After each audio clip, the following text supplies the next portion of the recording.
Good evening from the Health Education campus of Case Western Reserve University and the Cleveland Clinic.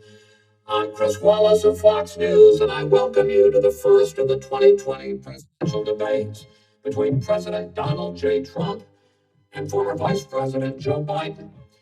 This debate is sponsored by the Commission on Presidential Debates. The Commission has designed the format, 6 roughly 15-minute segments with 2-minute answers from each candidate to the first question, then open discussion for the rest of each segment. Both campaigns have agreed to these rules. For the record, I decided the topics and the questions in each topic. I can assure you none of the questions has been shared with the commission or the two candidates. This debate is being conducted under health and safety protocols designed by the Cleveland Clinic, which is serving as the health security advisor to the commission for all 4 debates. As a precaution, both campaigns have agreed the candidates will not shake hands at the beginning of tonight's debate. The audience here in the hall has promised to remain silent. No cheers, no boos or other interruptions, so we, and more importantly you, can focus on what the candidates have to say. No noise except right now, as we welcome the Republican nominee, President Trump, and the Democratic nominee, Vice President Biden.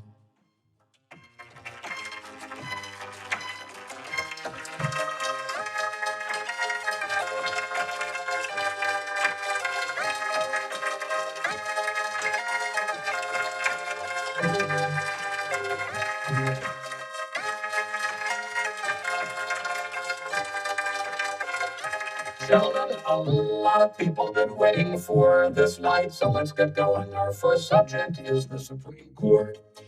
President Trump, you nominated Amy Coney Barrett over the weekend to succeed the late Ruth Bader Ginsburg on the court.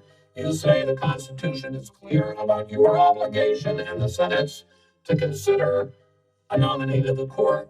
Vice President Biden, you say that this is an effort by the president and Republicans to jam through an appointment and what you call an abuse of power. My first question to both of you tonight: why are you right in the argument you make and your opponent wrong? And where do you think a Justice Barrett would take the court? President Trump, in this first segment, you go first. 2 minutes. Thank you very much, Chris. I will tell you very simply, we won the election. Elections have consequences. We have the Senate, we have the White House, and we have a phenomenal nominee, respected by all, top academic, good in every way. In fact, some of her biggest endorsers are very liberal people from Notre Dame and other places. So I think she's going to be fantastic. We have plenty of time, even if we did it after the election itself. I have a lot of time after the election, as you know.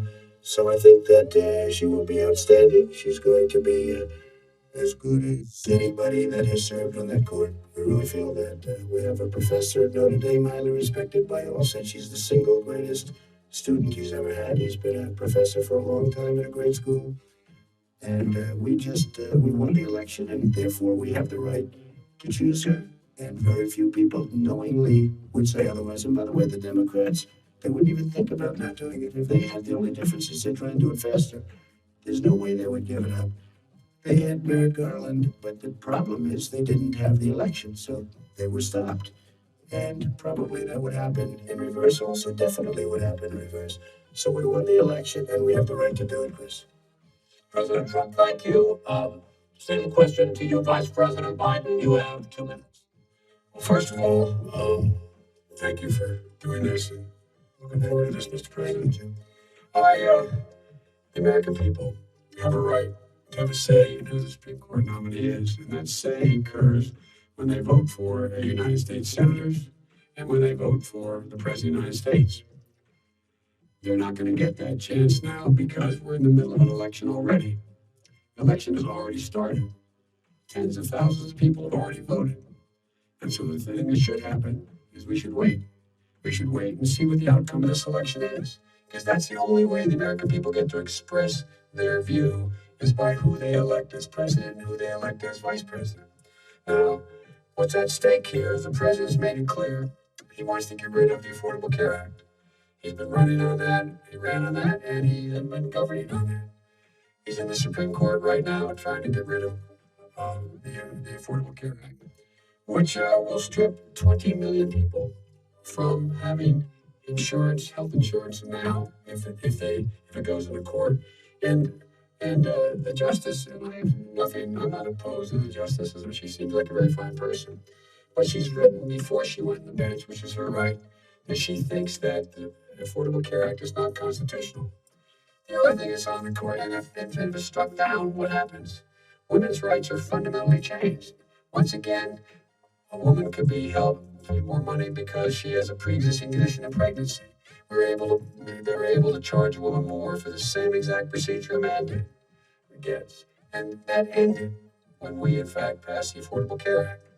And there's 100 million people with pre-existing conditions, and they'll be taken away as well. Those pre-existing conditions, the insurance companies are going to love this. And so it's just not appropriate to do this before this election. If he wins the election and the Senate is Democrat or Republican, then he goes forward. If not, we should wait until February. There aren't 100 million people with pre-existing conditions. As far as the say is concerned, the people already had their say. Okay, Justice Ginsburg said very powerfully, very strongly, at some point 10 years ago or so, she said a president and the Senate is elected for a period of time, but a president's elected for 4 years. We're not elected for 3 years. I'm not elected for 3 years. So we have the Senate, we have a president elected to the next during that period of time, we have an opening. I'm not elected for 3 years. I'm elected for 4 years. And the 100 million people, Joe, the 100 million people is totally wrong. I don't know where you got that number. The bigger problem that you have is that you're going to extinguish 180 million people with their private health care that they're very That's simply not true. Well, you said I'm going to socialist. I'm going to socialist. We're now into, gentlemen, we're now into open discussion. Yes, I agree. Go ahead, Vice President. Number one, he knows that what I proposed is that we expand Obamacare and we increase it. We do not wipe any. And one of the big debates we had with 23 of my colleagues trying to win the nomination that I won were saying that Biden wanted to allow people to have private insurance still. They can. They do. They will under my proposal. Not what you said. But it's not what that party is. That is simply The party doesn't say your party wants to go socialist.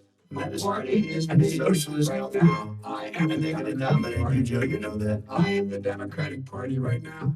The platform of the Democratic Party is what I, in fact, approved of. What I approved of. Now here's the deal.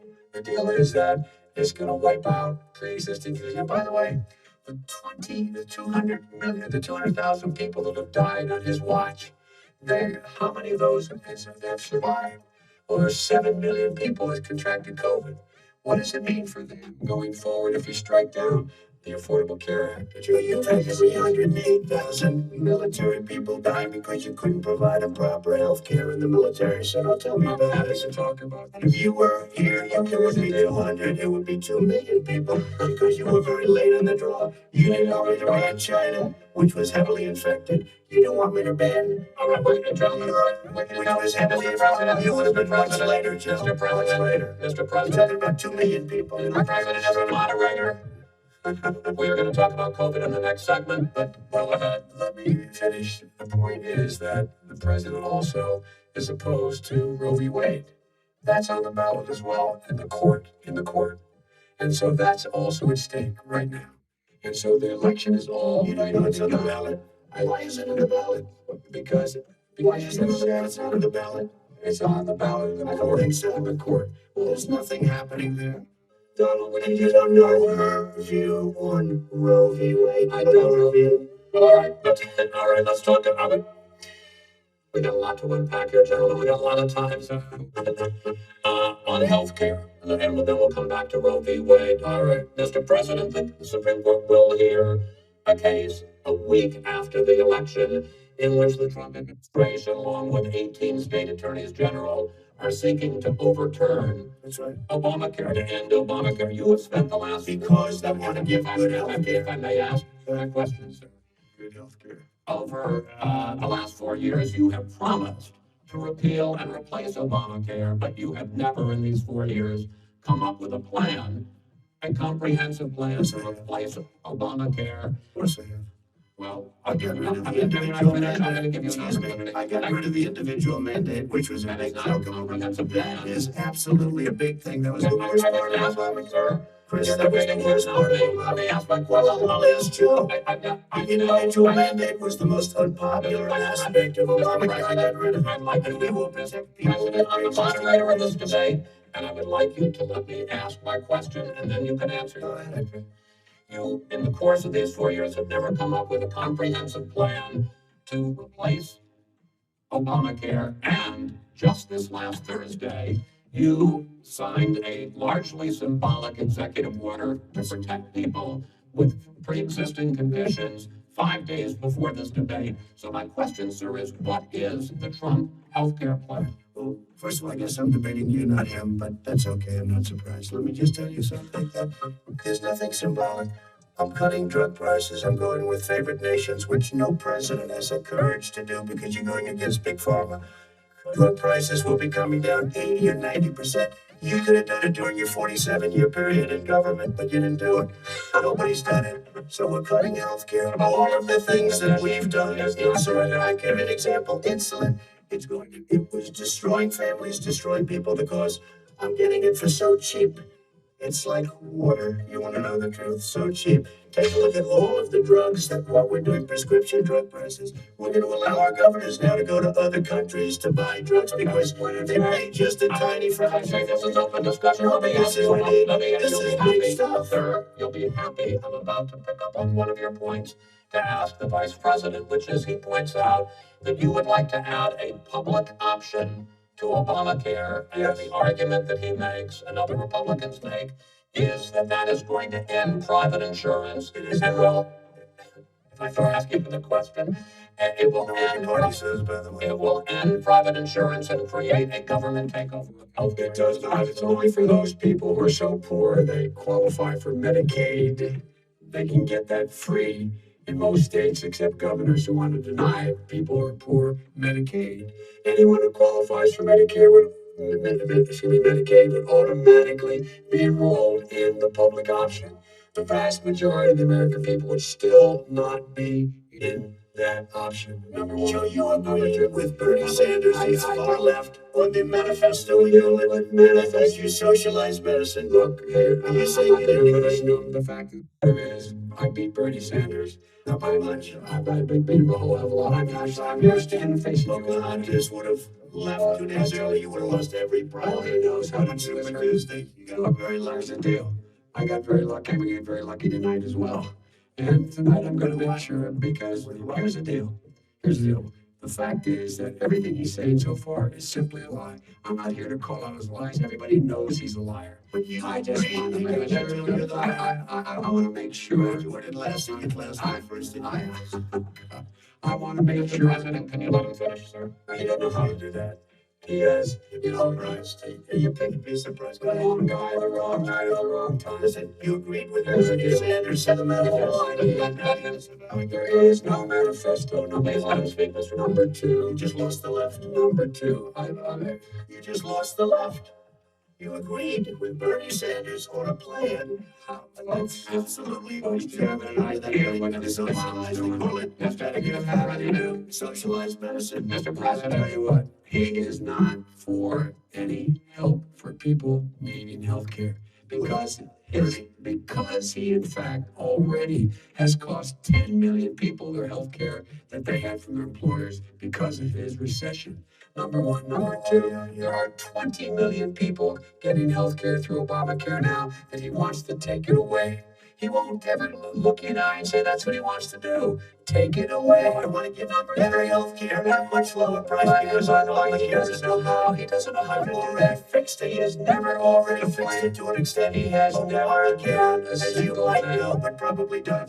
Can you realize that you're both speaking at the same time? It's too expensive. Let the president's answer. Obamacare is no good. We made it better, and I had a choice to make very early on. We took away the individual mandate. We guaranteed pre-existing conditions, but took away the individual mandate. Listen, this is the way it is. And that destroyed that they shouldn't even call it Obamacare, that I had a choice to make. Do I let my people run it really well or badly? If I run it badly, they'll probably blame him, but they'll blame me. But more importantly, I want to help people. Okay? I said, you gotta run it so well. And I just had a meeting with them. They said the problem is no matter how well you run Obamacare, it's a disaster. It's too expensive. Premiums are too high, and it doesn't work. So we do want to get rid of it. I understand it's something I have to give you roughly equal time. Please let the vice president talk. He has no plan for health care.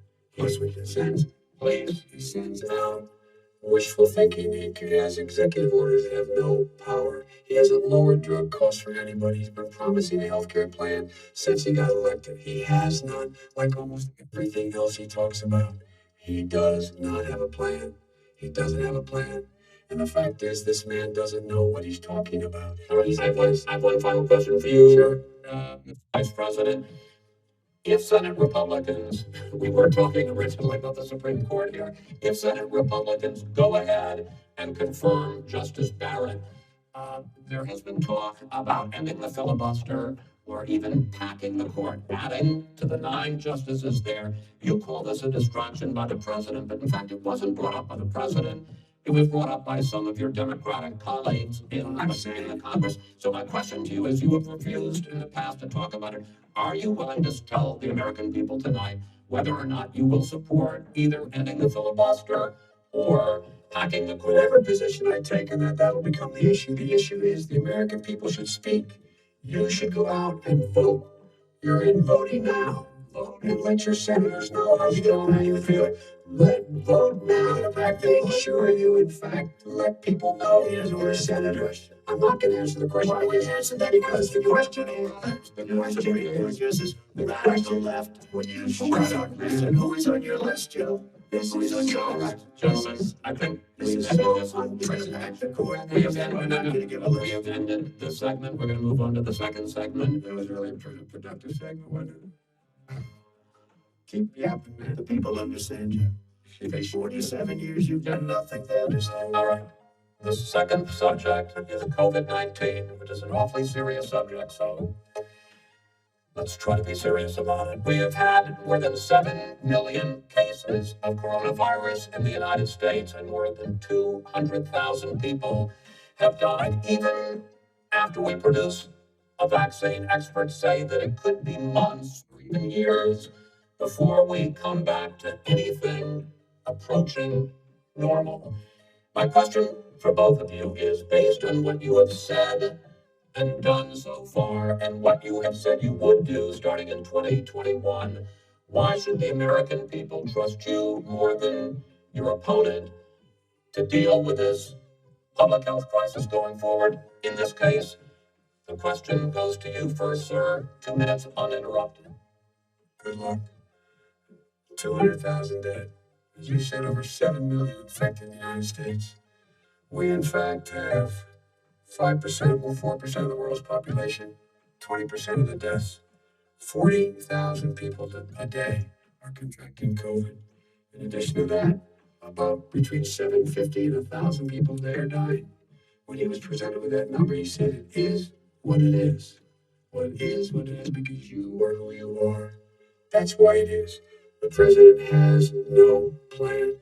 He hasn't laid out anything. He knew all the way back in February how serious this crisis was. He knew it was a deadly disease. What did he do? He's on tape, he's acknowledging he knew it. He said he didn't tell us or give people a warning of it because he didn't want to panic the American people. You don't panic. He panicked. In addition to that, what did he do? He went in and we were insisting that the people we had on the ground in China should be able to go to Wuhan and determine for themselves how dangerous this was. He did not even ask Xi to do that. He told us what a great job Xi was doing. He said we owe him a debt of gratitude for being so transparent with us. And what did he do then? He then did nothing. He waited and waited and waited. He still doesn't have a plan. I laid out back in March exactly what we should be doing. And I laid out again in July what we should be doing. We should be providing all the protective gear possible. We should be providing the money the House has passed in order to be able to go out and get people the help they need to keep their businesses open. Open schools that cost a lot of money. You should get out of your bunker and get out of the sand trap and get in your golf course and go in the Oval Office and bring together the Democrats and Republicans and fund what needs to be done now to save lives. So if we would have listened to You you, have 2 minutes, sir. if we would have listened to you, the country would have been left wide open. Millions of people would have died, not 200,000. And one person is too much. It's China's fault. It should have never happened. They stopped it from going in, but it was China's fault. And by the way, when you talk about numbers, you don't know how many people died in China. You don't know how many people died in Russia. You don't know how many people died in India. They don't exactly give you a straight count, just so you understand. But if you look at what we've done, I closed it, and you said he's xenophobic, he's a racist, and he's xenophobic because you didn't think we should have closed our country. You didn't think we should have closed our country because you thought it was terrible. You wouldn't have closed it for another 2 months.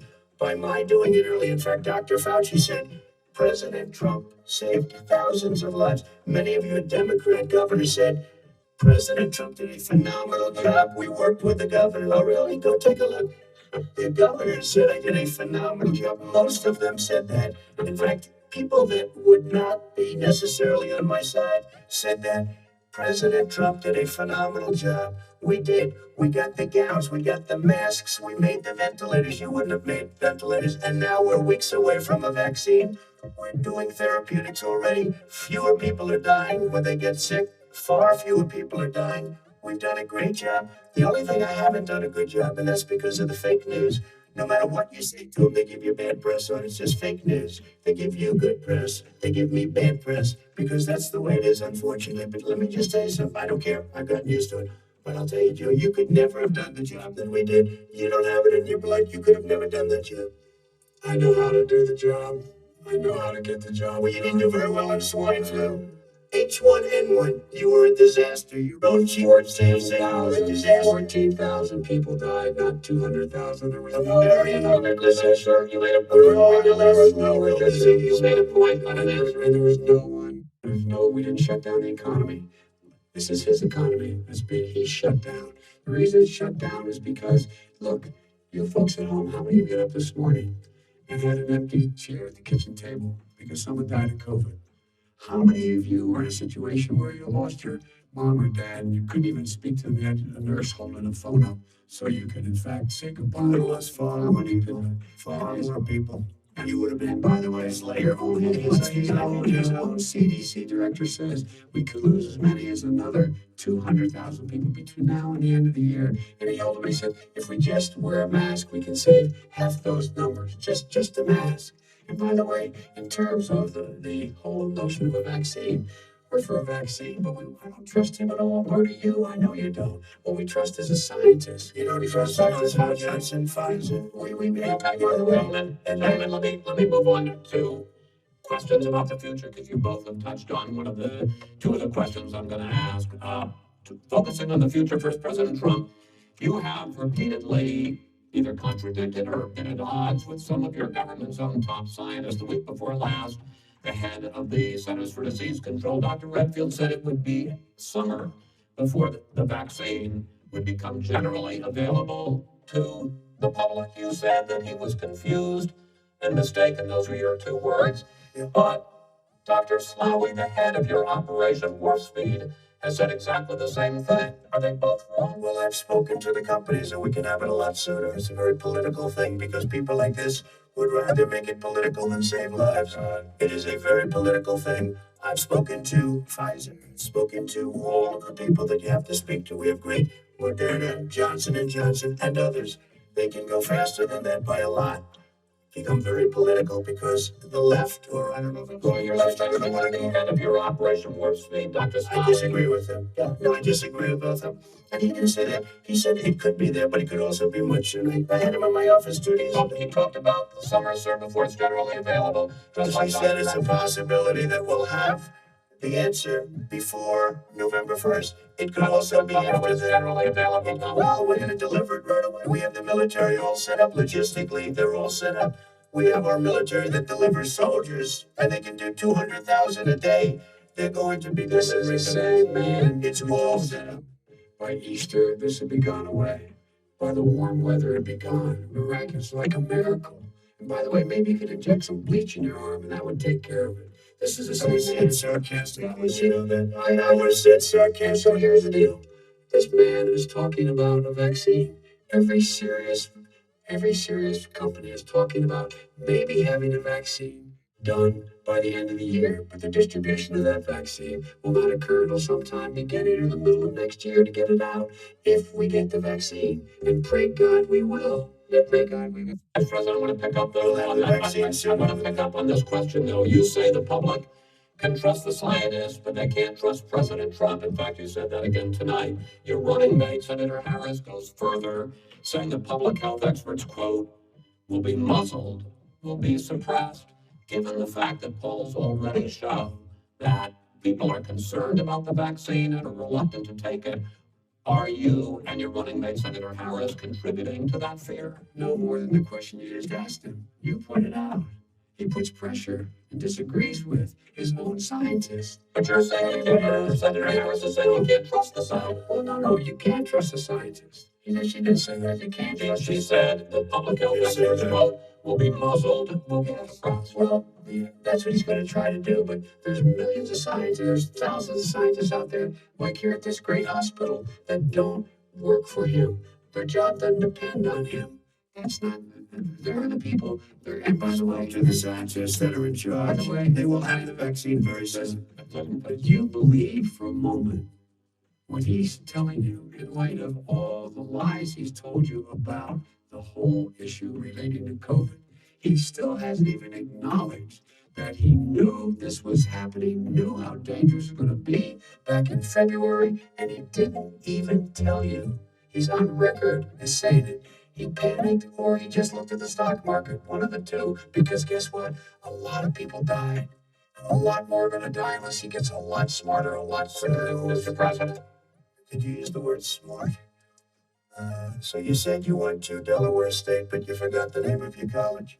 You didn't go to Delaware State. You graduated either the lowest or almost the lowest in your class. Don't ever use the word smart with me. Don't ever use that word. Oh, give me a break. Because you know what? There's nothing smart about you, Joe. 47 years you've done this. And if you would have had, let me just say something, Joe. If you would have had the charge of what I was put through, I had closed the greatest economy in the history of our country. And by the way, now it's being built again. You see, it's going to get to the economy in the next segment, sir. Okay. It's going up fast. Okay. When it comes to how the virus has been handled so far, the two of you have taken very different approaches, and this is going to affect how the virus is handled going forward by whichever of you ends up becoming the next president. I want to quickly go through several of the reopenings.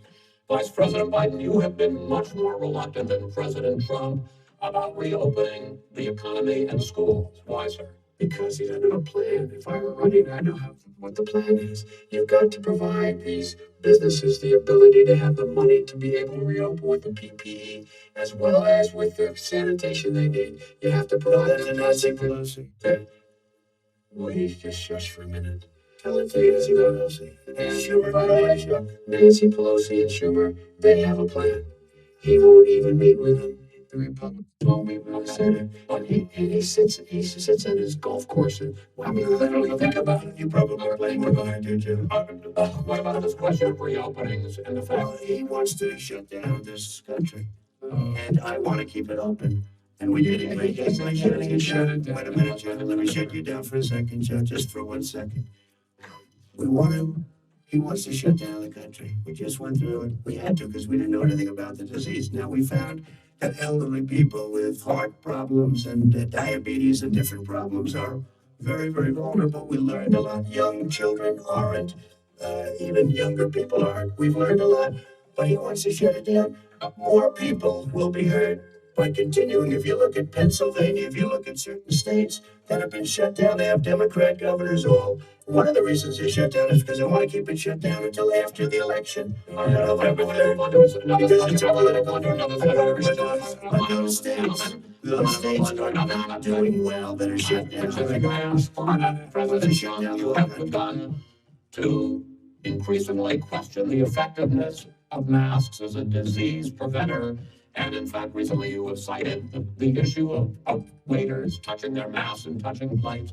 Are you questioning that? No, I think the efficacy of it. You have to understand, if you look, I mean, I have a mask right here. I put the mask on it, when I think I need it.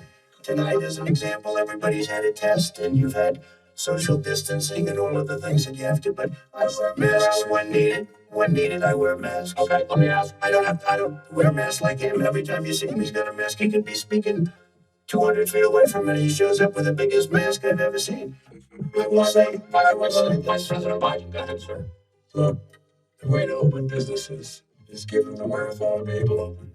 We provided money.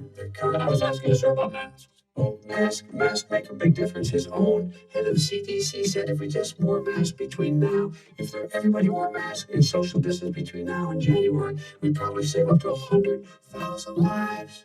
It matters. And they've also said the opposite. They've also said, no serious person said the opposite. No, Dr. Fauci said the opposite. He said very strongly masks are not good. Then he changed his mind. He said, I'm okay with masks. I want to ask you both one last subject, because your different approaches has even affected the way that you have campaigned. President Trump, you're holding large rallies with crowds packed together, thousands of people. Outside, yes, sir, agreed. Vice President Biden, you are holding much smaller events with nobody will show up. people with Nobody shows up to his rallies. In any case, why you holding the big rallies? Why you not? You go first, sir. Because people want to hear what I have to say. I mean, Pretty you've done a great job as a president. You'll have 25, 35,000 people show up at airports. We use airports You're not today. worried about Have a lot disease of issues, people. sir. Well, so far, we have had no problem whatsoever. It's outside. That's a big difference, according to the experts. And we do them outside. We have tremendous crowds, as you see. I mean, and literally on 24 hours notice. And Joe does the circles and has 3 people someplace. Okay. By the way, did you see the last big rallies he had? And a reporter came up to him to ask him a question. He said, no, stand back. Put on your mask. Put on a mask. Have you been tested? I'm way far away from those other people. And that's what he said. I'm going to be okay. He's not worried about you. He's not worried about the people out there breathing water. We've had no negative effect. No negative effect. We've had no negative effect. And we've had 35, 40,000 people at these rallies. Just quickly finish up, because I want to move on to our next. Yes, I would. He's been totally irresponsible in the way in which he has handled the social distancing and people wearing masks. Basically encouraged them not to. All right. And he's a fool on this. If you could get the crowds, you would have done the same thing, but you can't. Nobody cares. Gentlemen, can we move on to the economy? Gentlemen, can we move on to the economy? Yes. The economy is, I think it's fair to say, recovering faster than expected from the shutdown. Much faster. In the second quarter, the unemployment rate fell to 8.4% last month. The Federal Reserve says the hit to growth, which is going to be there, is not going to be nearly as big as they had expected. President Trump, you say we are in a V-shaped recovery. Vice President Biden, you say it's more of a K-shape. What difference does that mean to the American people in terms of the economy? President Trump, in this segment, you go first. So we built the greatest economy in history. We closed it down because of the China plague. When the plague came in, we closed it down, which was very hard psychologically to do. He didn't think we should close it down, and he was wrong. And again, 2 million people would be dead now instead of still 204,000 people is too much. 1 person is too much. Should have never happened from China. But what happened is we closed it down, and now we're reopening, and we're doing record business. We had 10.4 million people in a 4-month period that we've put back into the workforce. That's a record the likes of which nobody's ever seen before. And he wants to close down. He will shut it down again. He will destroy this country. You know, a lot of people, between drugs and alcohol and depression, when you start shutting it down, you take a look at what's happening in some of your Democrat-run states where they have these tough shutdowns. And I'm telling you, it's because they don't want to open it. One of them came out last week. You saw that. Oh, we're going to open up on November 9th. Why November 9th? Because it's after the election. They think they're hurting us by keeping them closed. They're hurting people. People know what to do. They can social distance. They can wash their hands. They can wear masks. They can do whatever they want. But they got to open these states up. When you look at North Carolina, when you look and these governors are under siege, Pennsylvania, Michigan, and a couple of others, you can open these states up. It's not fair. You're talking about almost it's like in prison.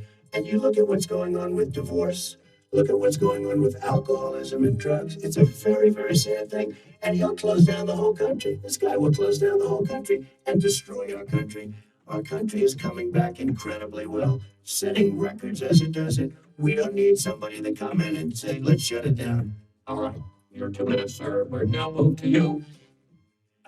As I said, posing the question, the president says it's a V-shaped recovery. You say it's a K-shaped recovery. What's the difference? The difference is millionaires and billionaires like him in the middle of the COVID crisis have done very well.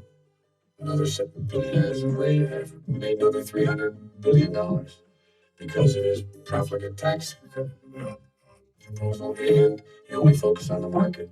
But you folks at home, you folks living in Scranton and Claymont and all the small towns and working class towns in America, how well are you doing? This guy paid a total of $750 in taxes. Sir, I understand you've agreed to the 2 minutes, so please let him have it. I get my time back. The fact is that he has, in fact, worked on this in a way that he's going to be the first president of the United States to leave office having fewer jobs in his administration than when he became president. Fewer jobs than when he became president. First one in American history. Secondly, the people who have lost their jobs are those people who have been on the front lines, those people who have been saving our lives, those people who have been out there dying, people who've been putting themselves in a way to make sure that we could all try to make it. And the idea that he is insisting that we go forward and open when you have almost half the states in America with a significant increase in COVID deaths and COVID cases in the United States of America. And he wants to open it up more. Why does he want to open it up? Why doesn't he take care of the American? You can't fix the economy until you fix the COVID crisis. And he has no intention of doing anything about making it better for you all at home in terms of your health and your safety. Schools, why are schools open? Because it costs a lot of money to open them safely. You know, they were going to give, his administration going to give the teachers and school students masks. And then they decided, no, couldn't do that because it's not a national emergency. Not a national emergency. They've done nothing to help small businesses. Nothing. They're closing. 1 in 6 is now gone. He ought to get on the job and take care of the needs of the American people so we can open safely. Your time is up, sir. Well, you're going to get to... I have to respond to that. Well, you both have 2 minutes, sir. Excuse me, he made a statement. So did you. People want their schools. No, people want their schools open. They don't want to be shut down. They don't want their state shut down. They want their restaurants. I look at New York. It's so sad what's happening in New York. It's almost like a ghost town. And I'm sure it can ever recover what they've done in New York. People want their places open. They want to get back to their lives. They only care safe, but they want their schools open. I'm the one that brought back football, by the way. Brought back Big Ten football. It was me, and I'm very happy to do it. And people of Ohio are very proud of me. And you know, Ladies and gentlemen, we're going to get to your economic plans going forward in a moment. But first, Mr. President, as you well know, there's a new report that in 2016, the year you were elected president, and 2017, your first year as president, that you paid $750 a year in federal income tax each of those years. I know that you pay a lot of other taxes, but I'm asking you the specific question. Is it true that you pay $750 in federal income taxes each of those 2 years? I paid millions of dollars in taxes, millions of dollars of income tax. And let me just tell you, there was a story in one of the papers. I paid $38 million 1 year. I paid $27 million tax returns. I went. You'll see it as soon as it's finished. You'll see it. You know, if you want to go to the Board of Elections. There's a 118-page or so report that says everything I have, every bank I have, I'm totally under leveraged because the assets are extremely good.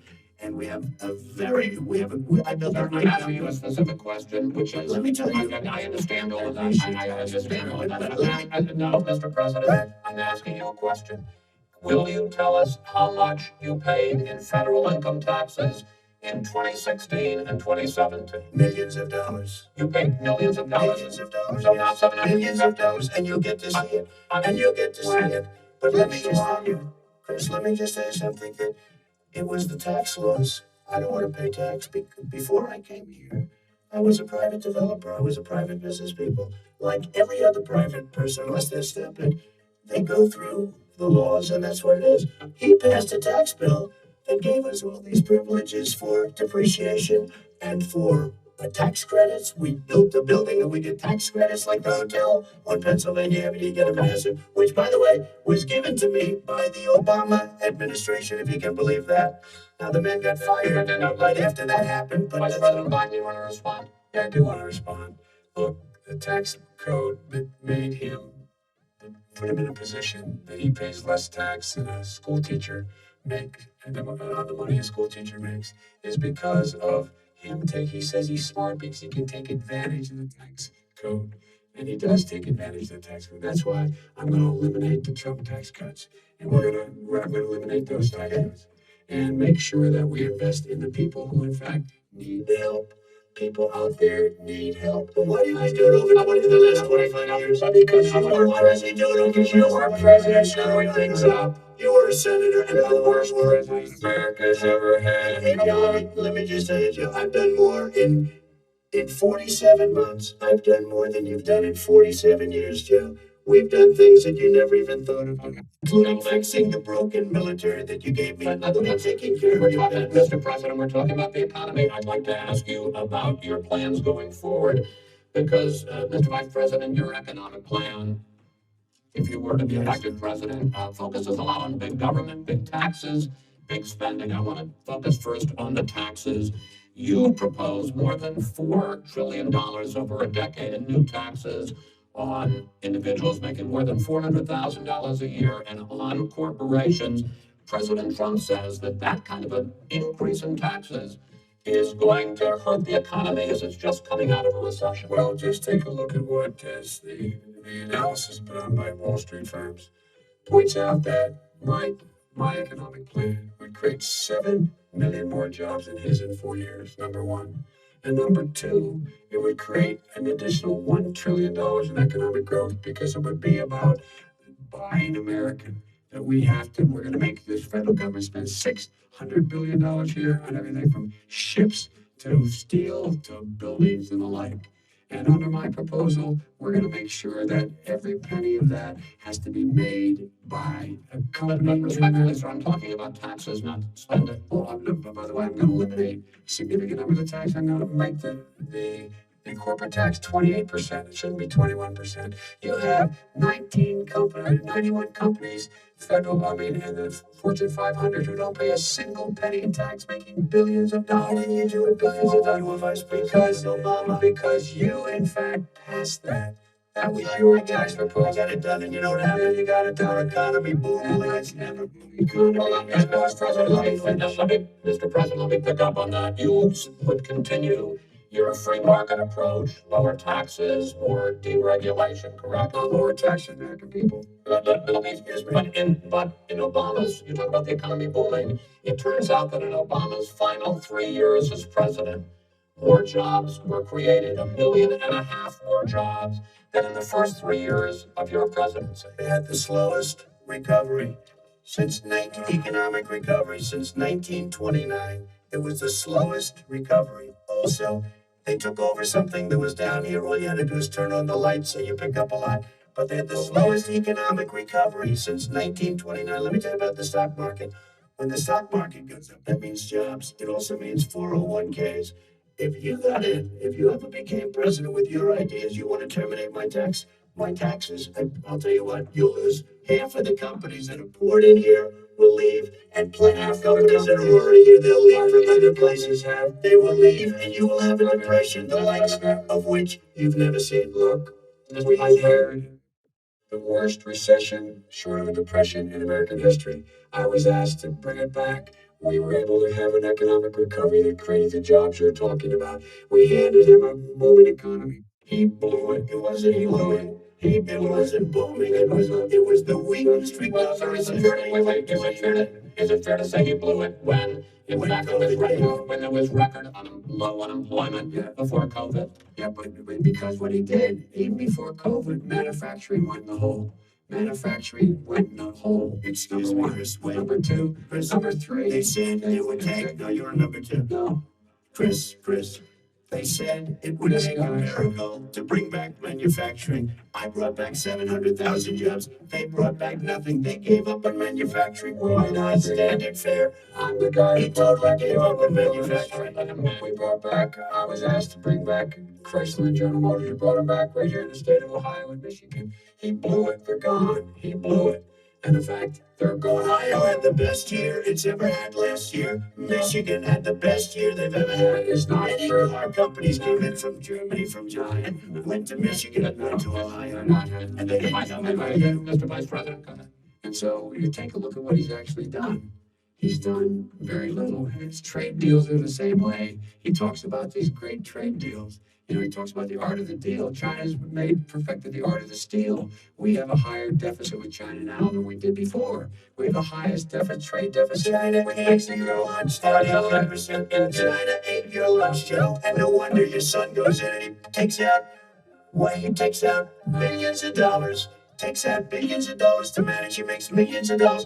And also, so while we're at it, why is it, just out of curiosity, the mayor of Moscow's wife gave your son $3.5 million. And what did he do to deserve it? What did he do with Burisma to deserve $183,000? You have that question and answer. If not, none of that is true. Oh, really? He didn't live Mr. President, Mr. President, please, totally discredited.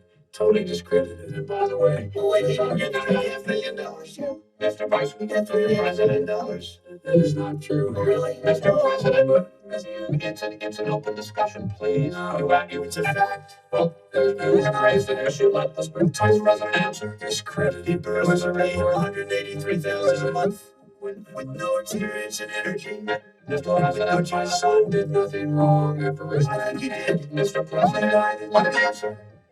He doesn't want to let me answer because he knows I have the truth. His position has been totally, thoroughly discredited and degraded by everybody. Well, by the media, by our allies, by the World Bank, by everyone has discredited. Matter of fact, he is the president who testified under oath. So let me ask you this. Mr. I'm listening to you people under. You got $3.5 million from Moscow. He testified under oath, and his administration said, I did my job and I did it very well. I did it honorably. They are. Everyone, I'll give you the list of the people who testified. I'm sure that you fired most of them because they did a good job. Some people don't know, but here's it. With you, that's You get the final word. No, it's hard to get any word in with this clown. Excuse me, this. Hey, let me just tell you. No, Mr. President. I don't have to president. That is simply. Why did he deserve $3.5 million from Moscow? Look, here's the deal. We want to talk about families and ethics. I don't want to do that. I mean, his family we could talk about all night. His family's our family. My family lost a fortune by coming down and helping us with government. Mr. President, Every single one of them was. this is not about my family. His family is about your family. And America, he doesn't, that's not true. It doesn't want to talk about what you need. You, the American people. It's about you. That's what we're talking about. All right, that's the end of the segment. We're moving on. Vice President, To be honest, it's a very important question. I see it. No, I have the answer to the question is no. Ukraine, No, sir. with $1 billion if you That is not, you know what, you're way not true. You're gonna have it true. Gentlemen, I hate to raise my voice, but it seems to me, why should I be different than the two of you? So here's the data point. We have 6 segments. We have ended that segment. We're going to go to the next segment. In that segment, you each are going to have 2 uninterrupted moments. In those 2 uninterrupted minutes, Mr. President, you can say anything you want. I'm going to ask a question about race, but if you want to answer about something else, go ahead. But I think that the country would be better served if we allowed both people to speak with fewer interruptions. I'm appealing to you, sir, to do that. Well, and him too. Well, frankly, you've been doing more interrupting than That's you all right, have. but he does plenty. Well, less than you, sir, less than you have. Let's please continue on. The issue of race. Vice President Biden, you say that President Trump's response to the violence in Charlottesville 3 years ago, when he talked about very fine people on both sides, was what directly led you to launch this run for president. Oh, yeah, sure. President Trump, you have often said that you believe you have done more for Black Americans than any president, with the possible exception of Abraham Lincoln. My question for the two of you is, why should voters trust you rather than your opponent to deal with the race issues facing this country over the next 4 years? Vice President Biden, you go first. It's about equity and equality. It's about decency. It's about the Constitution. And we have never walked away from trying to require equity for everyone, equality for the whole of America. But we've never accomplished it. But we've never walked away from it like he has done. It is true. The reason I got in the races with those people, close your eyes. Remember what those people look like coming out of the fields carrying torches, their veins bulging, just spewing anti-Semitic bile, and accompanied by the Ku Klux Klan. A young woman got killed. And they asked the president what he thought. He said there were very fine people on both sides. No prisoners ever said anything like that. It is now. Second point I'd make to you is that when Floyd was killed, when Mr. Floyd was killed, there was a peaceful protest in front of the White House. What did he do? He came out of his bunker, had the military use tear gas on him so he could walk across to a church and hold up a Bible. And then what happened after that? The bishop of that very church said that it was a disgrace. The general who was with him said all he ever wants to do is divide people, not unite people at all. This is a president who has used everything as a dog whistle to try to generate racist hatred, racist division. This is a man who, in fact, you talk about helping African Americans. 1 in 1,000 African Americans has been killed because of the coronavirus. And if he doesn't do something quickly by the end of the year, 1 in 500 will have been killed. 1 in 500 African Americans. This man is the savior of African Americans. This man cares at all. This man's done virtually nothing. Look, the fact is that you have to look at what he talks about. You have to look at what he did. And what he did has been disastrous for the African American community. So, President Trump, you have 2 minutes. Why should Americans trust you over your opponent to deal with race? Did a crime bill, 1994, where you call them super predators. African Americans are super predators, and they've never forgotten it. They've never forgotten it, Joe. No, sir, it's his 2 minutes. So you did that, and they call you super predator. And I'm letting people out of jail now that you have treated the African American population community, you have treated the Black community about as bad as anybody in this country. You did the 1990s, and that's why, if you look at the polls, I'm doing better than any Republican has done in a long time, because they saw what you did. You call them super predators, and you've called them worse than that, because you look back at your testimony over the years, you've called them a lot worse than that as far as the church is concerned, and as far as the generals are concerned. We just got the support of 250 military leaders and generals, total support, law enforcement, almost every law enforcement group in the United States. I have Florida, I have Texas, I have Ohio, I have Portland. The sheriff just came out today and he said, I support President Trump. I don't think you have any law enforcement. You can't even say the word law enforcement, because if you say those words, you're going to lose all of your radical left supporters. And why aren't you saying those words, Joe? Why don't you say the words law enforcement? Because you know what? If they called us in Portland, we would put out that fire in a half an hour, but they won't do it because they're run by radical left Democrats. If you look at Chicago, if you look at any place you want to look, Seattle, they heard we were coming in the following day and they put up their hands and we got back Seattle. Minneapolis, we got it back, Joe, because we believe in law and order, but you don't. The top 10 cities and just about the top 40 cities are run by Democrats, and in many cases, radical left, and they've got you wrapped around their finger, Joe, to a point where you don't want to say anything about law and order. And I'll tell you what, the people of this country want and demand law and order, and you're afraid to even say it. All right. I want to return to the question of race. Vice President Biden, after the grand jury in the Breonna Taylor case decided not to charge any of the police with homicide, you said it raises the question, quote, whether justice could be equally applied in America. Do you believe that there is a separate but unequal system of justice for blacks in this country? Yes, there's systemic injustice in this country, in education and work and in law enforcement and the way in which it's enforced. But look, the vast majority of police officers are good, decent, honorable men and women. They risk their lives every day to take care of us. But there are some bad apples, and when they occur, when they find them, they have to be sorted out. They have to be held accountable. They have to be held accountable. And what I'm going to do as President of the United States is call together an entire group of people at the White House, everything from the civil rights groups to the police officers, the police chiefs, and we're going to work this out. We're going to work this out so we change the way in which we have more transparency. And when these things happen, these cops aren't happy. They see what happened to George Floyd. These cops aren't happy to see what happened to Breonna Taylor. Most don't like it, but we have to have a system where people are held accountable. And by the way, violence in response is never appropriate. Never appropriate. Peaceful protest is. Violence is never appropriate. What is peaceful protest? When they run through the middle of the town and burn down your stores and kill people all over the place. And you say peaceful protest? No, it's not. But you say it is. President Trump, I'd like to continue with the issue of race. I promise we're going to get to the issue of law and order in a moment. This month, your administration directed federal agencies to end racial sensitivity training that addresses white privilege or critical race theory. Why did you decide to do that, to end racial sensitivity training? And do you believe that there is systemic racism in this country, sir?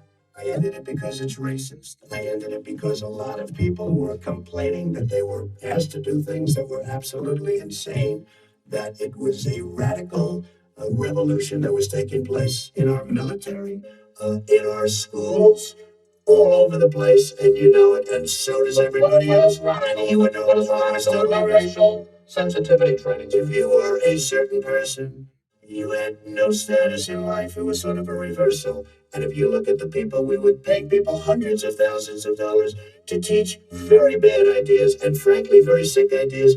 And really, they were teaching people to hate our country. And I'm not going to do that. I'm not going to allow that to happen. We have to go back to the core values of this country. They were teaching people that our country is a horrible place. It's a racist place. And they were teaching people to hate our country. And I'm not going to allow that to happen. Vice President Biden? Nobody's doing that. He's racist. You just don't. Here's the deal. I know a lot more about it. Let him finish. The fact is that there is racial insensitivity. People have to be made aware of what other people feel like, what insults them, what is demeaning to them. It's important that people know they don't want to. Many people don't want to hurt other people's feelings, but it makes a big difference. It makes a gigantic difference in the way a child is able to grow up and have a sense of self-esteem. It's a little bit like how this guy and his friends look down on so many people. They look down their nose on people like Irish Catholics like me who grew up in Scranton. They look down on people who don't have money. They look down on people who are of a different faith. They look down on people who are a different color. In fact, we're all Americans. The only way we're going to bring this country together is bring everybody together. There's nothing we cannot do. If we do it together, we can take this on and we can defeat racism. President Trump, sir. During the Obama-Biden administration, there was tremendous division. There was hatred. You look at Ferguson, you go to very many places. Look at Oakland. Look what happened in Oakland. Look what happened in Baltimore. Look what happened. Frankly, it was more violent than what I'm even seeing now. But the reason is that the Democrats have run these cities don't want to talk like you about law and order. You still haven't mentioned. Are you in favor of law and order? I'm in favor of law. Are you in favor of law and order? Go ahead, somebody there. You ask the question, let him finish. Law and order is just law and order. Law and order with justice where people get treated fairly. And the fact of the matter is violent crime went down 17%, 15% in our administration. It's gone up on his watch. Much more. All right, we're down to Mr. President, you're going to Mr. President, Mr. President, you're going to be very happy because we're now going to talk about law and order. We had trouble with Democratic-run cities. That's exactly my question. There has been a dramatic increase in homicides in America this summer particularly, and you often blame that on Democratic mayors and Democratic governors, but in fact, there have been equivalent spikes in Republican-led cities like Tulsa and Fort Worth. So the question is this really a party issue?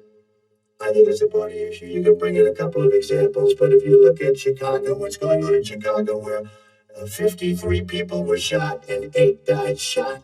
If you look at New York, where it's going up like nobody's ever seen anything, the numbers are going up 100, 150, 200%.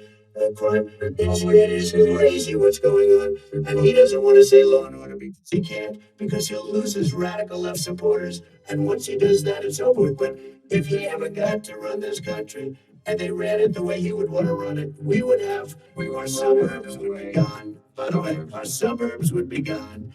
And you would see problems like you never saw. A suburb unless you took a wrong turn. Oh, I know suburbs. I was raised in the suburbs. This is not 1950. All these dog whistles and racism don't work anymore. Suburbs are by and large integrated. There's many people today driving their kids to soccer practice and or to black and white and Hispanic in the same car as there have been any time in the past. What really is a threat to the suburbs or their safety is his failure to deal with COVID. They're dying in the suburbs. His failure to deal with the environment. They're being flooded. They're being burned out because he has refusal to do anything. That's why the suburbs are in trouble. I do want to talk about this issue of law and order, though, and in the joint recommendation that came from the Biden-Bernie Sanders task force, you talked about, quote, reimagining policing.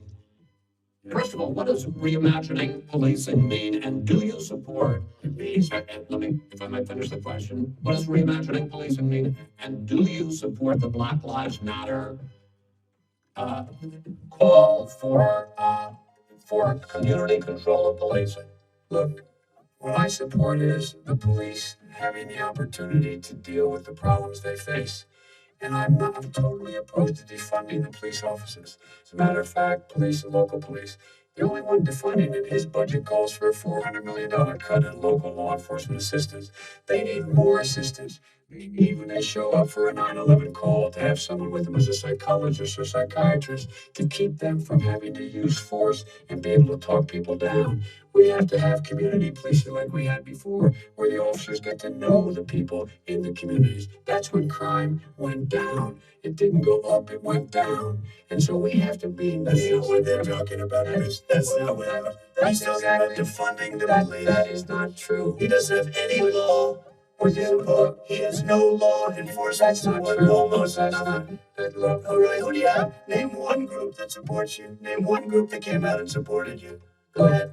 Like, we have time. We don't have time to do anything. All right, name one law enforcement group that came out and supported you. I think I'm going to take back the moderators role, and I want to get to another subject, which is the issue of protests in many cities that have turned violent. In Portland, Oregon, especially. We had more than 100 straight days of protests, which I think you would agree. You talk about peaceful protests. Many of those turned into riots.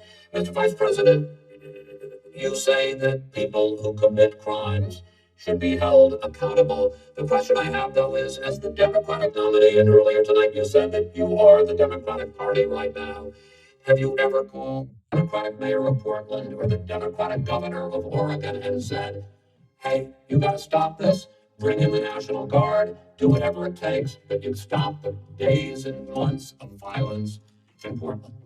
I don't hold public office now. I am a former vice president. I've made it clear in my public statements that the violence should be prosecuted. It should be prosecuted. Anyone who commits it, but you never called for the people. That's the leaders. Excuse me, sir. You have never called for the leaders in Portland and in Oregon to call us, bring in the National Guard and knock off 100 days of riots. They can, in fact, take care of it if you just stay out of the way. Oh, really? Oh, really? Get the killer of a young man in the middle of the street and they shot him. And for 3 days, Portland wouldn't do anything. I sent in the U.S. Marshals and they took care of business. And by the way, his own former spokesperson said, riots and chaos and violence help us cause. That's what this is all about. I don't know who said that. I do. Who? I think Kellyanne Conway. I don't think she said that. She said that. And so here's the point. The point is that That's what he is, keeps trying to rile everything up. He doesn't want to calm things down. Instead of going in and talking to people and saying, let's get everybody together, figure out how to deal with this, what's he do? He just pours gasoline on the fire constantly at every single solitary. Okay, and to end this, button up this segment, I'm going to give you a minute to answer, sir. You have repeatedly criticized to answer his statement. You have repeatedly, you've been talking back and forth. I'm asking you, I would love you to know, end it. sir, I would love to end it. you know, if you want to switch seats, we would very quickly, we could do that, but I'm saying the National Guard would be over, there'd be no problem. Okay. But they don't want to accept the National Guard. You have repeatedly criticized the vice president for not specifically calling out Antifa and other left-wing extremist groups.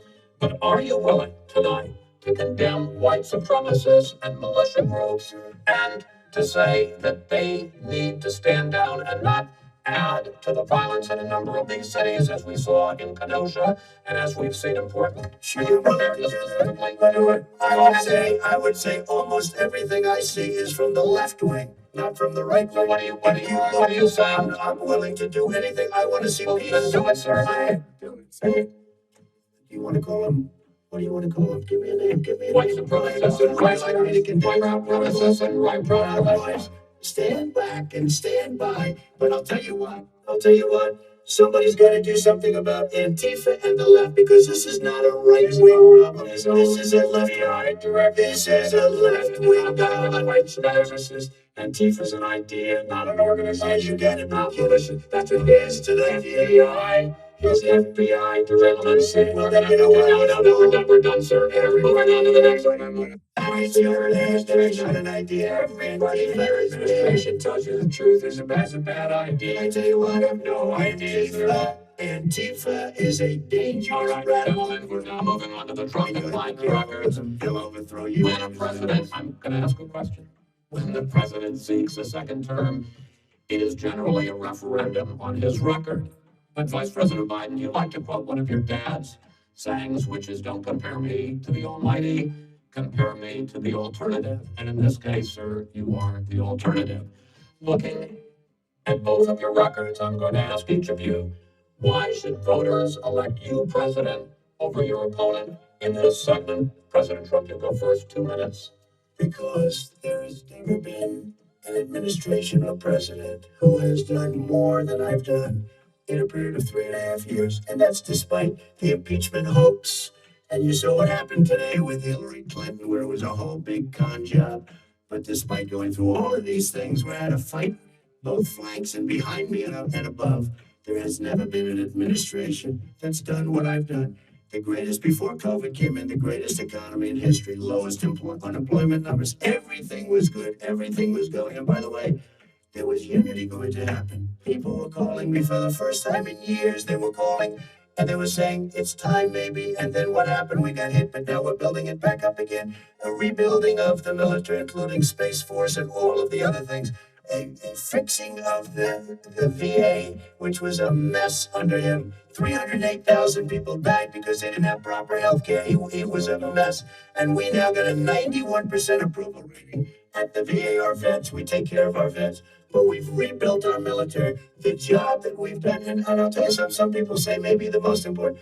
By the end of the first term, I'll have approximately 300 federal judges and Court of Appeals judges, 300, and hopefully 3 great Supreme Court judges, justices. That is a record, the likes of which very few people, and you know one of the reasons I have so many judges, because President Obama and him left me 128 judges to fill. When you leave office, you don't leave any judges. That's like, you just don't do that. They left 128 openings. And if I were a member of his party, because they have a little different philosophy, I'd say if you left us 128 openings, you can't be a good president. You can't be a good vice president. But I want to thank you because it gives us almost, it'll probably be above that number by the end of this term. 300 judges. It's a record. Looking at both your records, why should voters elect you president as opposed to President Trump? Your 2 minutes uninterrupted. Under this president, we become weaker, sicker, poorer, more divided, and more violent. When I was vice president, We inherited a recession. I was asked to fix it. I did. We left him a booming economy, and he caused a recession. With regard to being weaker, the fact is that I've gone head to head with Putin and made it clear to him we're not going to take any of his stuff. He's Putin's puppet. He still refuses to even say anything to Putin about the bounty on the heads of American soldiers. Your son got $3.5 million. And by the way, Mr.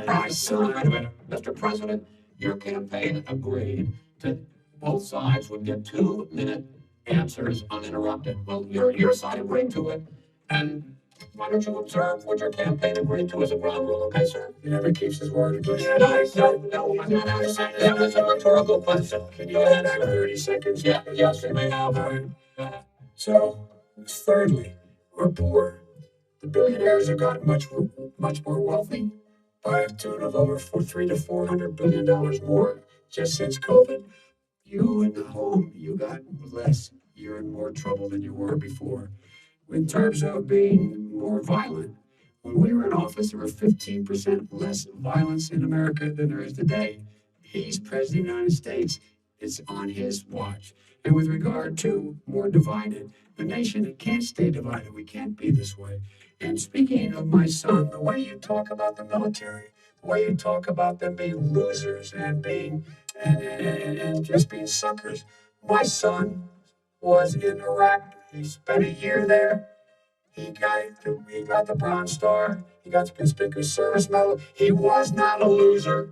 He was a patriot, and the people left behind there were heroes. And I received. You're talking about I'm talking about my son, Bo Biden. You're talking I about. don't know, Bo. I know Hunter got thrown out of the military. He was thrown out, dishonorably discharged. That's not true. He wasn't Cocaine use. And he didn't have a job until you became vice president. And once you became vice president, he made a fortune in Ukraine, in China, in Moscow, and various other places. He made a fortune, and my son, and he didn't have a my job. son, like a lot of people we know at home, had a drug problem. He's overtaken it. He's fixed it. He's worked on it, and I'm proud of him. Why was he proud of giving my tens son? of millions All of right, he dollars? wasn't giving 10 millions. That is totally. This is right. We've already been totally discredited. We've already been through this. I think the American people would rather hear about more substantial subjects. Well, as the moderator, sir, I'm going to make a judgment call here. $3.5 million from the mayor of Moscow. The report is totally discredited. I read me on that committee says it wasn't worth taxpayers' money. That report was written for political reasons. I'd like to talk about climate change. So would I. Okay.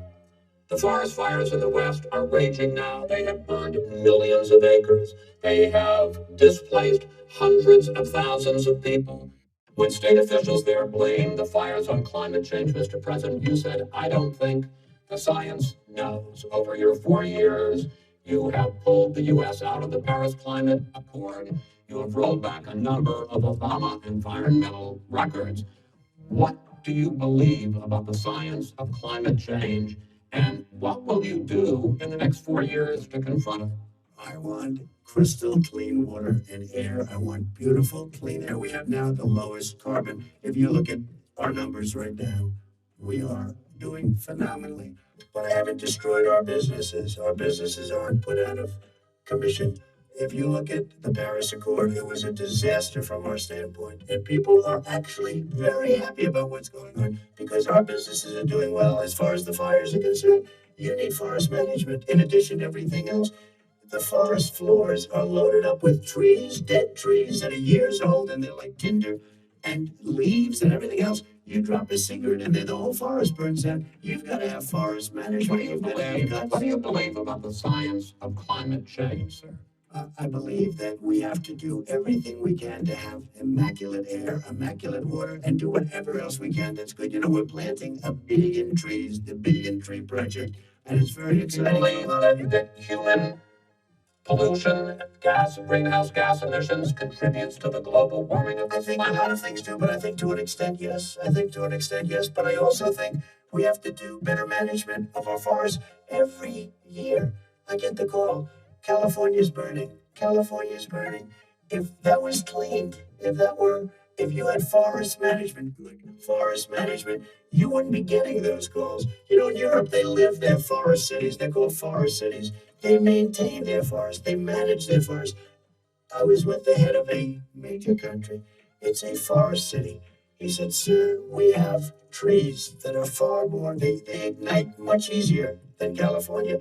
They shouldn't be that problem. I spoke with the governor about it. I'm getting along very well with the governor. But I said, you know, at some point, you can't every year have hundreds of thousands of acres of land just burned to the ground. So that's burning down because of a lack of an. Or if you believe in the science of climate change, why have you rolled back the Obama Clean Power Plan, which limited carbon emissions in power plants? Why have you relaxed? Because it was driving energy prices through the sky. Why have you relaxed fuel economy standards that are going to create more pollution from cars? Well, not really, because what's happening is the car is much less expensive and it's a much safer car. And you're talking about a tiny difference. And then what would happen because of the cost of the car? You would have at least double and triple the number of cars purchased. We have the old slugs out there that are 10, 12 years old. If you did that, the car would be safer. It would be much cheaper by $3,500. California, they simply It would take a lot of cars off the market because people would be able to afford a car. Now, and by the way, we're going to see how that turns out. But a lot of people agree with me. Many people, the car has gotten so expensive because they have computers all over the place for an extra little bit of gasoline. And I'm okay with electric cars too. I think I'm all for electric cars. I've given big incentives for electric cars. But what they've done in California is just crazy. Vice President Biden, I'd like you to respond to the president's climate change record, but I also want to ask you about a concern. You proposed $2 trillion in green jobs. You talk about new limits, not abolishing, but new limits on fracking, ending the use of fossil fuels to generate electricity by 2035, and zero net emission of greenhouse gases by 2050. The president says a lot of these things would tank the economy and cost millions of jobs. He's absolutely wrong, number one. Number two, if in fact, during our administration, the Recovery Act, I was in charge, able to bring down the cost of renewable energy to cheaper than or as cheap as coal and gas and oil. Nobody's going to build another coal-fired plant in America. No one's going to build another oil-fired plant in America. They're going to move to renewable energy, number one. Number two, we're going to make sure that we are able to take the federal fleet and turn it into a fleet that's on their electric vehicles. Making sure we can do that, we're going to put 500,000 charging stations and all the highways that we're going to be building in the future. We're going to build an economy that, in fact, is going to provide for the ability of us to take 4 million buildings and make sure that they, in fact, are weatherized in a way that, in fact, they'll emit significantly less gas and oil because the heat will not be going out. There's so many things that we can do now to create thousands and thousands of jobs. We can get to net zero in terms of energy production by 2035. Not only not costing people jobs, creating millions of good paying jobs, not $15 an hour, but prevailing wage, by having a new infrastructure that in fact is green. And the first thing I will do, I will rejoin the Paris Accord. I will join the Paris Accord because with us out of it, look what's happening. It's all falling apart. And talk about someone who has no relationship with foreign policy. Brazil, the rainforests of Brazil are being torn down, are being ripped down. More carbon is absorbed in that rainforest than every bit of carbon that's emitted in the United States. Instead of doing something about that, I would be gathering up and making sure we had the countries of the world coming up with $20 billion. Here's $20 billion. Stop tearing down the forest. And if you don't, then you're going to have significant economic consequences. What about the argument that President Trump basically says that you have to balance environmental interests and economic interests, and he's drawn his line? We haven't drawn a line. He still, for example, he wants to make sure that methane's not a problem. You can now emit more methane without it being a problem. Methane. This is a guy who says that you don't have to have mileage standards for automobiles that exist now. This is a guy who says that, well, the fact that it's all true. And here's the deal about the Green New Deal. And it's not $2 billion or $20 billion, as you said. $100 trillion. I'm talking about When they want to rip down buildings No. and rebuild the building. It's the dumbest, most ridiculous. Where airplanes are out of business, where two-car systems are out, where they want to take out the cows too. You know, that's not true either, right? This is a 100 trillion. That's more money than our country could make in 100 years if we Not the case. Because I actually, wait a minute, sir, I actually have studied your plan, and it includes upgrading 4 million buildings, weatherizing 2 million homes over 4 years, building 1.5 million energy efficient homes.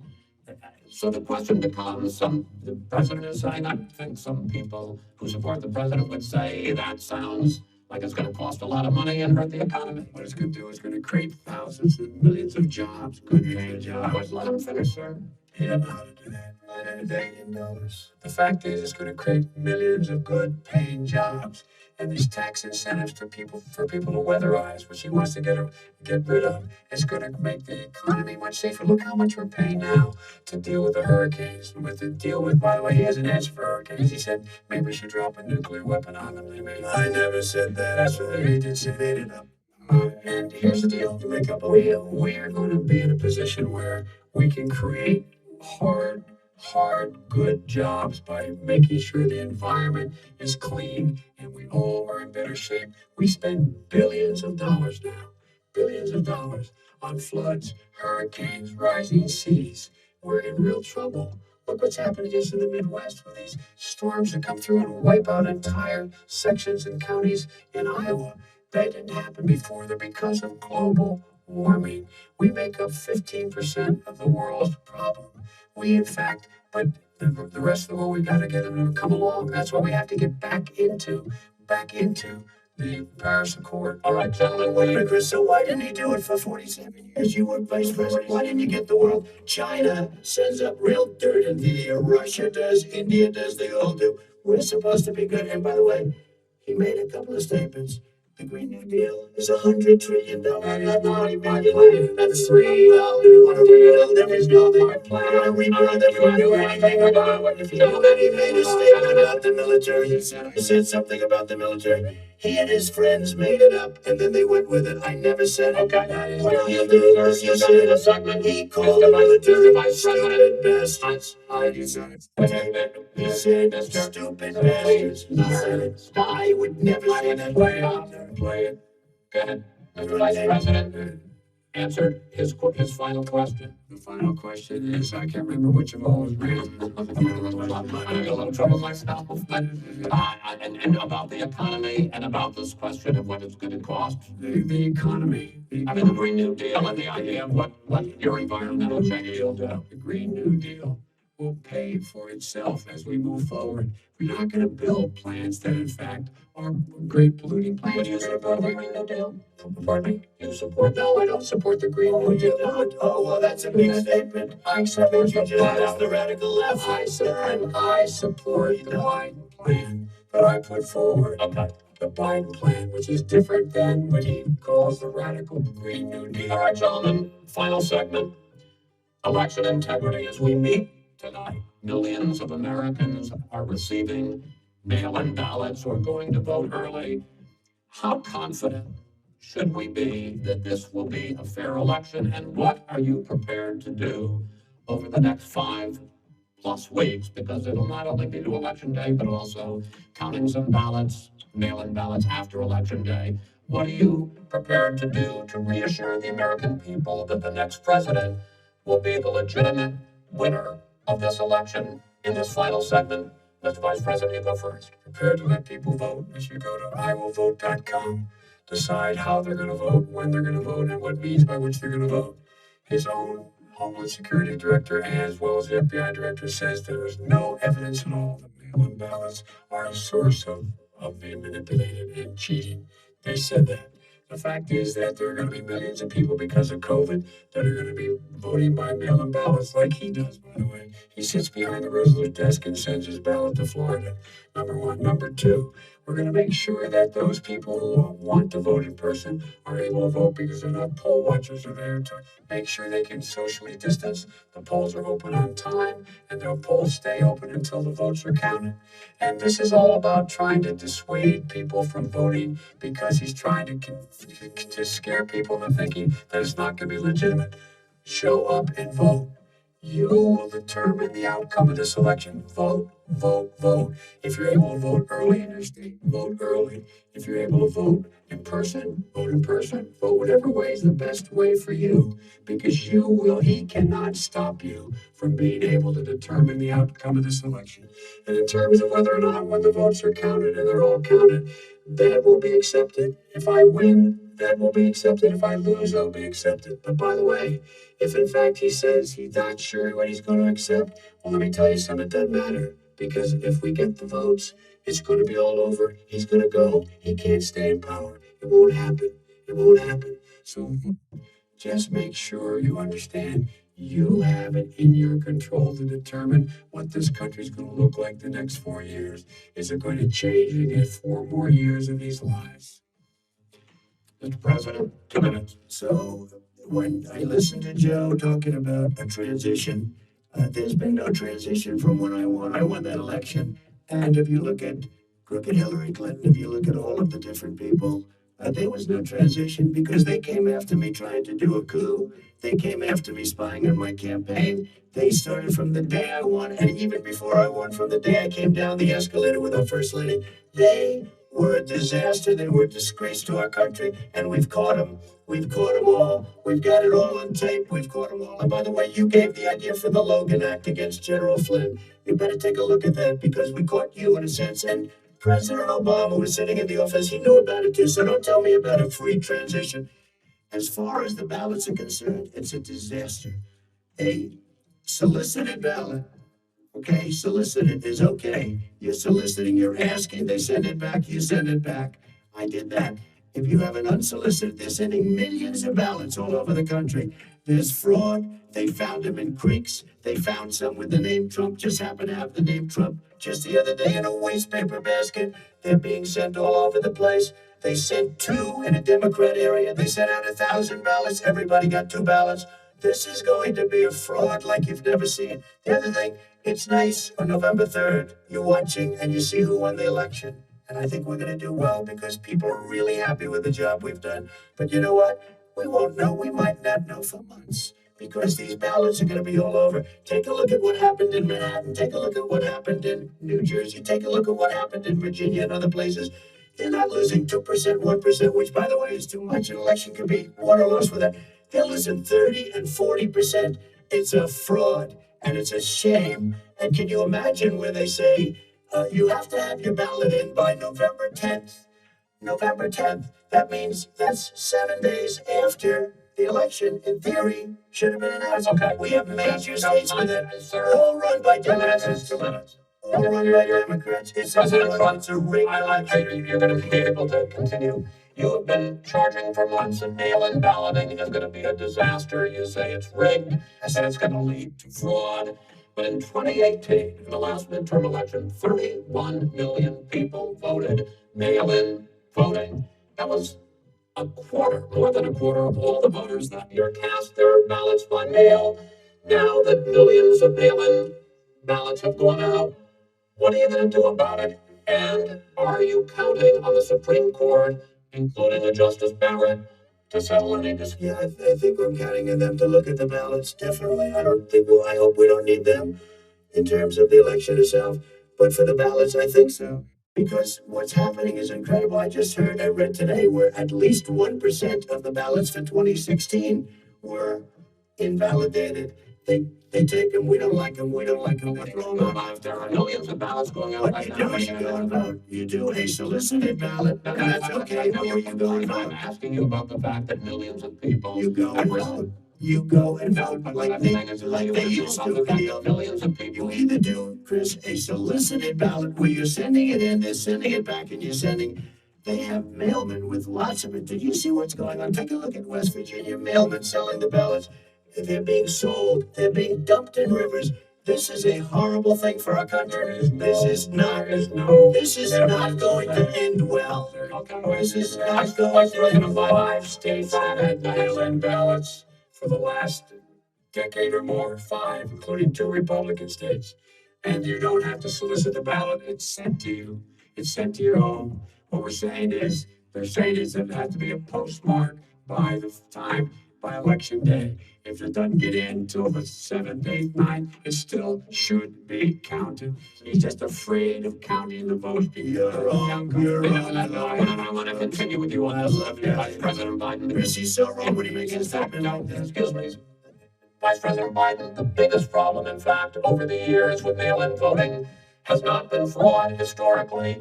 It has been that sizable numbers, sometimes hundreds of thousands of ballots are thrown out because they have not been properly filled out, or there is some other irregularity, or they missed the deadline. So the question I have is, are you concerned that the Supreme Court, with a Justice Barrett, will settle any dispute? I'm concerned that any court would settle this because here's the deal. When you get a ballot and you fill it out, you're supposed to have an affidavit. If you didn't know, you have someone say that this is me. You should be able to, if in fact you can verify that's you before the ballot is thrown out, that's sufficient to be able to count the ballot because someone made a mistake and not dotting the correct I. Who they voted for, testify, say who they voted for, say it's you. That is totally legitimate. All right, Senators swapping the system. You know it can't be done. You know it can't, and already has been flawed. In 8 states, we can keep talking. In 8 states, election workers are prohibited, currently by law, 8 states, from even beginning to process ballots, even take them out of the envelopes and flatten them until election day. That means that it's likely, because there's going to be a huge increase in mail-in balloting, that we are not going to know on election night who the winner is, that it could be days, it could be weeks, it could be months, until we find out who the new president is. So first for you, sir, finally, for the vice president, I hope neither of you will interrupt the other. Will you urge your supporters to stay calm during this extended period, not to engage in any civil unrest? And will you pledge tonight that you will not declare victory until the election has been independently certified? President Trump, you I'm go first. urging my supporters to go into the polls and watch very carefully, because that's what has to happen. I am urging them to do it. As you know, today there was a big problem in Philadelphia. They went in to watch. They're called poll watchers, a very safe, very nice thing. They were thrown out. They weren't allowed to watch. You know why? Because bad things happen in Philadelphia, bad things. And I am urging my people. I hope it's going to be a fair election. If it's a fair election, I am 100% on board. But if I see tens of thousands of ballots being manipulated, I can't go along with that. And I'll tell you what, from a common sense, I'll tell you what it means. It means you have a fraudulent election. You suddenly have 80 million ballots. They're not equipped to. These people aren't equipped to handle it. Number one. Number two, they cheat. Hey, they found ballots in a waste paper basket 3 days ago, and they all had the name military ballots. They were military. They all had the name Trump on them. Vice President You think Biden, that's good? Vice President Biden, final question for you. Will you urge your supporters to stay calm while the vote is counted, and will you pledge not to declare victory until the election is independently certified? Yes, here's the deal. We count the ballots, as you pointed out. Some of these ballots in some states can't even be opened until election day. And if there's thousands of ballots, it's going to take time to do it. And by the way, our military, they've been voting by ballots since the end of the Civil War, in effect. And that's what's going to happen. Why was it not? Why is it for them somehow not fraudulent? It's the same process. It's honest. No one has established at all that there is fraud related to mail-in ballots. That somehow it's a fraudulent process. It's already been established. Take a look at Canada. You have an opportunity. Look at Canada. They have no idea what Vice President Biden, go ahead. He has no idea what he's talking about. Here's the deal. The fact is, I will accept it, and he will too. You know why? Because once the winner is declared, after all the ballots are counted, all the votes are counted, That'll be the end of it. That'll be the end of it. And if it's me, in fact, fine. If it's not me, I'll support the outcome. And I'll be a president not just for the Democrats. I'll be a president for Democrats and Republicans. And this guy, I want to say, Will you say that's the end of this? This is the end of this debate. this ballot count. We're not only there to be continued as in more debates as we go on. President Trump, Vice President Biden, it's been an interesting hour and a half. I want to thank you both for participating in the first of 3 debates that you've agreed to engage in. We want to thank Western Reserve University and the Cleveland Clinic for hosting this event. The next debate, sponsored by the Commission on Presidential Debates, will be 1 week from tomorrow, October 7th, at the University of Utah in Salt Lake City. The 2 vice presidential nominees, Vice President Mike Pence and Senator Kamala Harris, will debate at 9 p.m. Eastern that night. We hope you watch. Until then, thank you and good night.